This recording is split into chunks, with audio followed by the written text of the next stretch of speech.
அது என்னடா இவன் வால்ல மட்டும் ஏதோ கருப்பா இருக்கேன்னு உத்து பார்த்தாங்க. நல்லா வெளிச்சம் படும்போது தான் தெரியுது அது ஆங்கர் வாம்னு.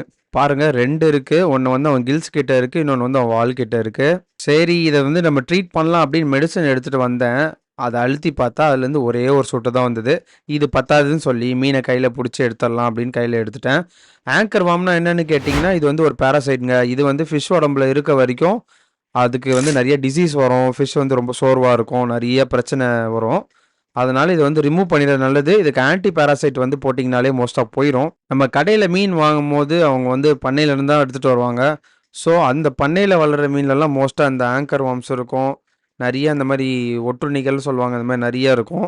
இத பார்க்கறதுக்கு ஒரு சின்ன ஊசி மாரி தான் இருக்கும். இது முன்னாடி வந்து ஒரு குடை மாரி ஷேப்ல விரிஞ்சிருக்கும். இத எடுத்துட்டு ஃபிஷ் மேல மெடிசின் போட்டு விடுறது ரொம்ப நல்லது. என்கிட்ட இப்போ மெடிசன் இல்லாத நான் அப்படியே விட்டுருக்கேன். நெக்ஸ்ட் மெடிசன் வாங்கி நம்ம ட்ரீட் பண்ணிக்கலாம். இதுக்கு தான் நம்ம மீன் அக்வாரியம் ஷாப்லேருந்து வாங்கிட்டு வந்தா ஃபர்ஸ்ட் குவாரண்டைன் பண்ணிட்டு விடணும்னு சொல்லுவாங்க. குவாரண்டைன் பண்ணுறப்போ ஆன்டி பாராசைட் மெடிசன் அப்புறமா கொஞ்சம் கல்லுப்பு இதை 2த்தையும் போட்டாலே போதும். இந்த பாராசைட்லாம் வராது. அடுத்த வீடியோவில் பார்க்கலாம். பாய்.